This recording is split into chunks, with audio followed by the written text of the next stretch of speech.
So Dexter Original Sin. So I'm a big fan of the original Dexter series, and I actually have a ranking of all 8 seasons of that show on my channel if you want to check it out. Like a lot of people, I was very cynical when Showtime announced that they were doing not 1, but 3 Dexter spin-offs. I absolutely thought that they were milking a dead cow. However, of the 3, this is the one that I was the least doubtful of. So did this series live up to its potential, or was it just a soulless cash grab? Let's find out.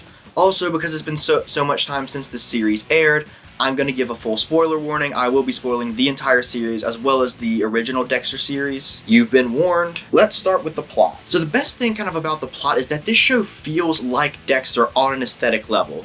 Everything from the set design to the costumes to the color palette, everything feels like the original show.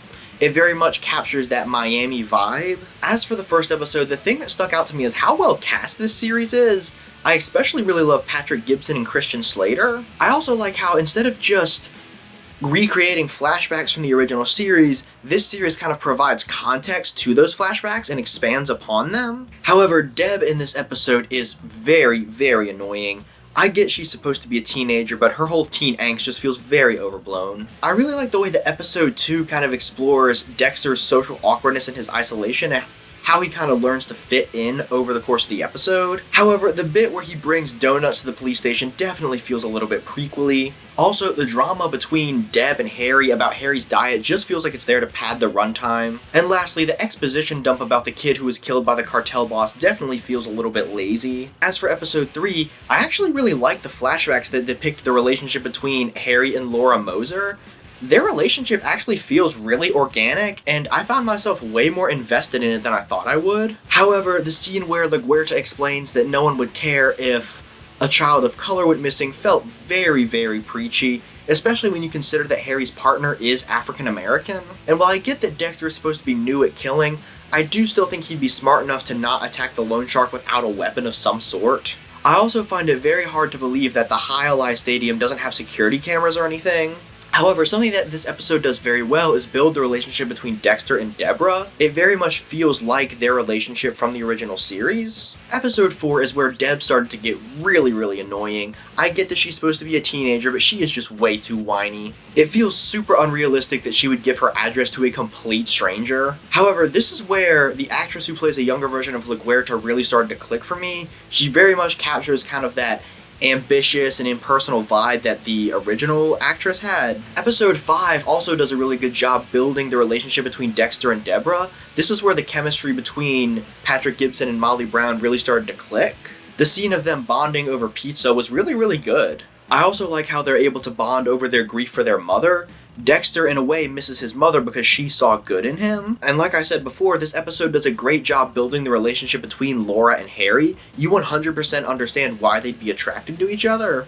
Episode 6 might have been my favorite episode of the series. I absolutely loved the double date scene. It's a perfect rendition of the Dexter being awkward scenes from the original series. The victim had been suffocated. Massive retinal hemorrhaging. Looked like he was gonna bleed out from his eyes.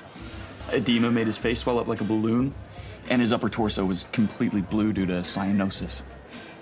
Like the color of your top, Deb.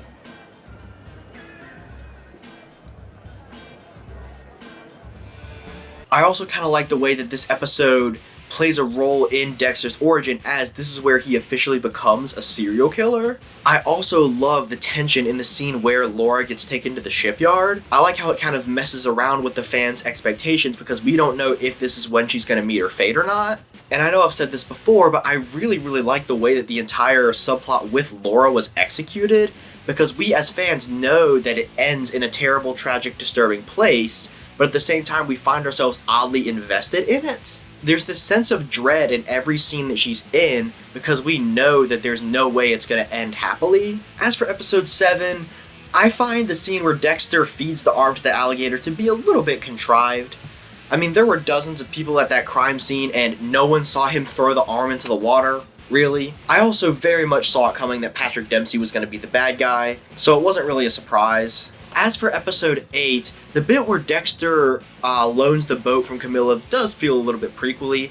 However, this episode does do a lot of things right. I'm mixed on the way that Deb's relationship with Gio plays out, because I very much saw it coming that Gio was going to be a bad influence and be up to no good. However, the bit where he abandons her in the Bahama feels a little bit contrived, because I just feel like that could get him in a lot of legal trouble, abandoning someone who doesn't have a passport in a different country, especially when that person's dad is a police officer. However, it does lead to one of the better interactions between Dexter and Debra, as Dexter kind of acknowledges that he does feel something for Debra and is willing to go out of the way just to keep her safe. I also really like the shootout scene because there's a lot of tension and the action is really well shot. And lastly, I do really like the scene of Debra crying at the kitchen table because it shows her being vulnerable. As for episode 9, I find it very hard to believe that Spencer would reveal himself to Nikki that he's the killer. I just feel like he'd be smart enough not to take that risk. I'm mixed on how this series incorporates Brian. While it's not 100% needed, it doesn't necessarily detract from the main story. I also like how Dexter outwits Spencer to find Nikki. It shows that he does have somewhat of a conscience. As for the season finale, the scene where Harry talks to Brian feels a little bit retconny. I feel that Brian would have told Dexter that he had that conversation with Harry. I'm also not 100% sure that we needed the montage of Brian being abused in the foster homes. I feel like watching his mother get dismembered in front of him would have been traumatic enough to turn him into the sociopath we saw in the original series. I also find it hard to believe that Brian would just leave Dexter alone and wouldn't try to interact with him in any way. I also didn't really like Spencer's motivation because it just feels too simple. I feel like there was an opportunity for something kind of interesting to be done there, how for Spencer to be kind of a dark reflection of Dexter. They're both willing to kind of break the law and go kind of outside traditional moral boundaries to achieve something that is somewhat good. However, the series doesn't really do that. Instead, he just wants revenge on his cheating wife. I also find it hard to believe that LaGuerta would just let go of the case about the serial killer. I feel like she'd stick to her instincts and keep on pursuing it. That being said, I do really like the scene where Dexter kills Spencer. In a way, Spencer kind of became everything that Dexter did in the original series.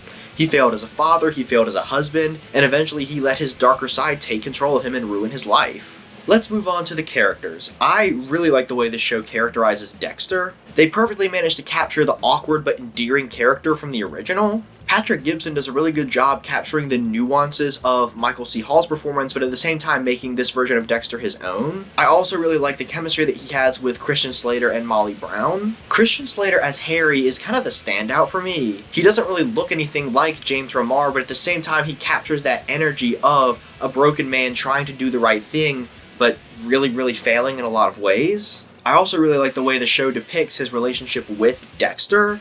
You very much believe that they would care for each other. Deb is the weakest of the main characters. Don't get me wrong, the actress does a good job, but her teen angst gets very annoying. I also find it hard to believe that she'd be naive enough to get romantically involved with a guy who's clearly much older than her. I get that she's supposed to be young and naive, but you really think that Harry would have taught her better? As far as Angel and Masuka go, I feel like they're fine. Both actors do a good job, but they definitely feel like cosplay sometimes. And I do kind of like the chemistry that they have with each other as well as with Dexter. While I like the actress that plays LaGuerta, her being partners with Harry feels a little bit retconny. I feel like she would have had a different relationship with Dexter had her and Harry been partners. And I'm going to be honest, it took me like 4 episodes to realize that Patrick Dempsey wasn't playing a younger version of Captain Matthews. They look so similar, and their relationships with Harry are both really similar too. The character as a character is fine. I like all the parallels between him and Dexter. Dexter calls Spencer out for failing as a family man, but then goes on to do the same in the original.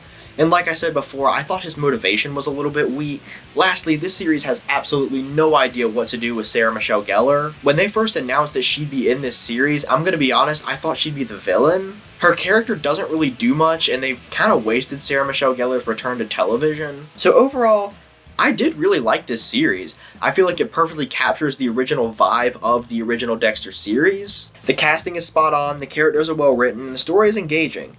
So overall, I'm going to give it a positive review. If you want to see my ranking of the original Dexter seasons, click this link right here. If you want to see more TV reviews, click this link right here. As always, thank you guys so much for watching. Be sure to subscribe. Bye.